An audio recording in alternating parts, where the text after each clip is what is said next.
Պատկերացրու քո մարմինը քեզ հետ խոսում է ամեն օր, ոչ բառերով, ցավով, անհարմար զգացողություններով եւ մանր նշաններով։ Երբ գիշերը ոտքդ հանկարծ ուժեղ ձգվում է կամ աչքիդ կոպին փոքրիկ գոյացություն է հայտնվում, դու մտածում ես՝ մի բան այն չի, եւ քո օրգանիզմը հենց այդ պահից փորձում է քեզ զգուշացնել։ Այս տեսանյութում խոսելու ենք 5 նշանների մասին, որոնք շատերը լուրջ չեն ընդունում, բայց բժիշկները դրանցով արդեն իսկ հասկանում են, թե օրգանիզմում ինչ է կատարվում։ Դիտեք մինչև վերջ եւ տեսանյութը ձեզ կօգնի հասկանալ, թե ինչի մասին է զգուշացնում ձեզ ձեր օրգանիզմը։ Եվ այսպես, ոտքերի ուժեղ ջղաձգումներ, հատկապես գիշերային ժամերին։ Շատերին ծանոթ է այս իրավիճակը։ Քնած ես, մեկ էլ հանկարծ ոտքդ ուժեղ ձգվում է, կարծես մկանը կպչում է։ Ցավը կարող է լինել այնքան ուժեղ, որ ստիպված ես լինում վեր կենալ անկողնուց եւ ինչ-որ ձգող վարժություններ անել, որպեսզի թուլացնես ցավը։ Ինչ են իրականում ոտքերի ջղաձգումները։ Ոտքերի ջղաձգումը մկանների ակամա եւ ուժեղ կծկում է։ Այն կարող է տևել մի քանի վայրկյանից մինչև մի քանի րոպե եւ հաճախ առաջանում է գիշերը, երբ մարմինը հանգիստ վիճակում է։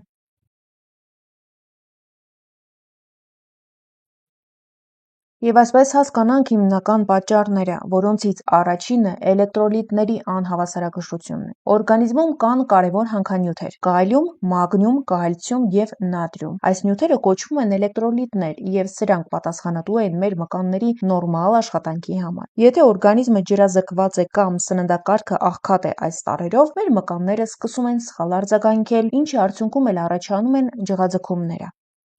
Հաջորդ պատճառը՝ ջրազրկում, հիմնական թաքնված պատճառն է։ Շատ մարդիկ օրվա ընթացքում բավարար քանակով ջուր չեն խմում։ Սուրճը, թեյը կամ քաղցր ըմպելիքները ջրի փոխարեն երբեք չեն աշխատում, սա պետք է լավ հիշել։ Երբ օրգանիզմը ջուր չի ստանում, էլեկտրոլիտների բալանսը խախտվում է եւ մկանները սկսում են բողոքել, ահազանգելով իրենց մասին։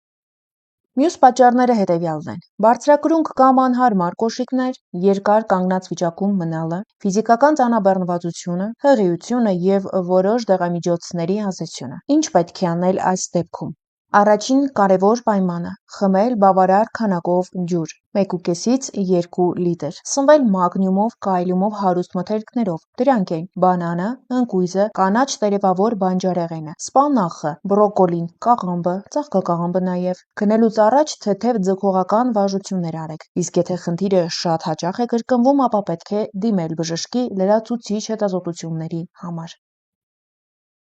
Հաջորդը զկրտոցն է, երբ այն դառնում է հաճախակի եւ անդադար։ Զկրտոցը շատերի համար թվում է միանշան բան, բայց երբ այն չափազանց հաճախ է կրկնվում կամ երկար ժամանակ չի անցնում, դա արդեն ազդանշան է։ Ինչ է զկրտոցը։ Զկրտոցը դիաֆրագմայի ակամա կծկումն է, որը ուղեկցվում է ձայնալարերի հանկարծակի փակմամբ։ Արդյունքում առաջանում է հայտնի իգ ձայնը։ Երբ է այն վտանգավոր։ Եթե զկրտոցը տևում է ավելի քան 48 ժամ, եթե հաճախ է կրկնվում առանց ակնհայտ պատճառի եւ ուղեկցվում է գլխապտույտով կամ սրտխառնոցով։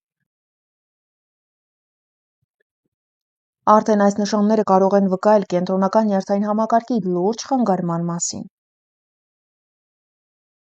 Հաջորդ պատճառը կարող է լինել նյարդային լարվածությունն ու անհանգստությունը։ Երբ մարդը երկար ժամանակ ապրում է լարված վիճակում, նյարդային համակարգը սկսում է խափանվել։ Այլ պատճառները կարող են լինել սննդային՝ շատ արագ ուտելը, երբ օդ ենք կուլ տալիս, չափից շատ ուտելը եւ շատ գազավորված ըմպելիքներն ու տաքից հետո անմիջապես սառը ջուր խմելը։ Իսկ երբ պետք է դիմել մասնագետի, եթե զկրտոցը դարձել է ձեր կյանքի մշտական մասը, դա պետք չէ անտեսել, բժշկական հետազոտությունը կօգնի պարզել պատճառը։ Հաջորդը՝ հաճախակի ջրազրկում եւ մշտական ծարավի զգացում։ Եթե դու անընդհատ ծարավ ես զգում, նույնիսկ ջուր խմելուց հետո չես հագենում, սա կարող է լինել լուրջ ազդանշան։ Մեր երիկամները պատասխանատու են հեղուկների հավասարակշռման, թունավոր նյութերի հեռացման, սննդարար նյութերի ճիշտ բաշխման համար։ Եթե երիկամները չեն աշխատում արդյունավետ, օրգանիզմը սկսում է կորցնել ջուրը։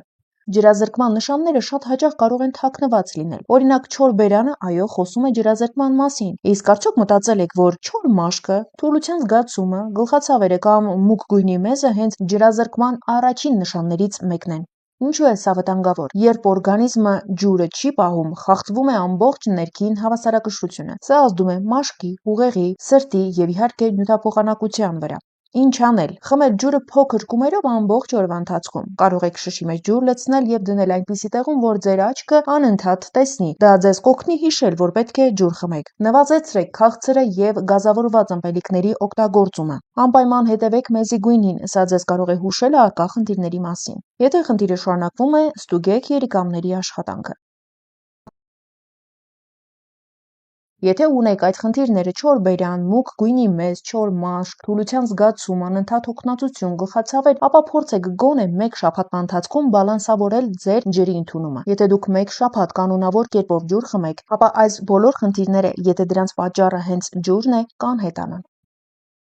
Հաջորդը՝ գլխապտույտ, հատկապես արթնանալուց հետո։ Շատ մարդիկ առավոտյան անկողնուց վեր կենալիս զգում են գլխապտույտ կամ աչքերի մթագնում։ Ինչու է դա տեղի ունենում։ Սա հաճախ կապված է արյան ճնշման կտրուկ փոփոխության հետ։ Եթե դու արագ ես կանգ առնում, արյունը չի հասցնում բավարար քանակությամբ հասնել ուղեղ։ Հնարավոր պատճառները կարող են լինել այս խնդիրները. արյան ցածր ճնշում, ջրազրկում, անեմիա, սրտի աշխատանքի խանգարում եւ իհարկե քնի պակաս։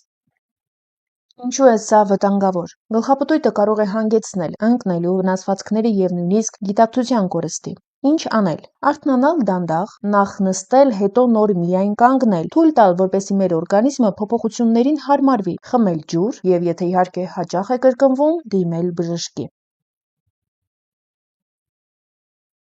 Հաջորդը՝ պապիլոմաներ կոպերին եւ վզի վրա։ Ինչու են առաջանում եւ ինչ են հուշում օրգանիզմի հետ կապված։ Շատ մարդիկ պապիլոմաներ ընկալում են որպես պարզապես կոսմետիկ խնդիր։ Փոքրիկ մաշկի գույնի կամ թեթև մուգ գոյացությունները կոպերին, դեմքին, պարանոցի։ Շատերը մտածում են՝ տարիքի հետ է, ժառանգական է, անվնաս բան է։ Բայց իրականում պապիլոմաները ամենից հաճախ մարմնի ներսից եկող ազդանշան են։ Այս պահին փորձեք անալիզ անել ձեր շրջապատը եւ կհամոզվեք, թե որքան տարածված խնդիր է սա։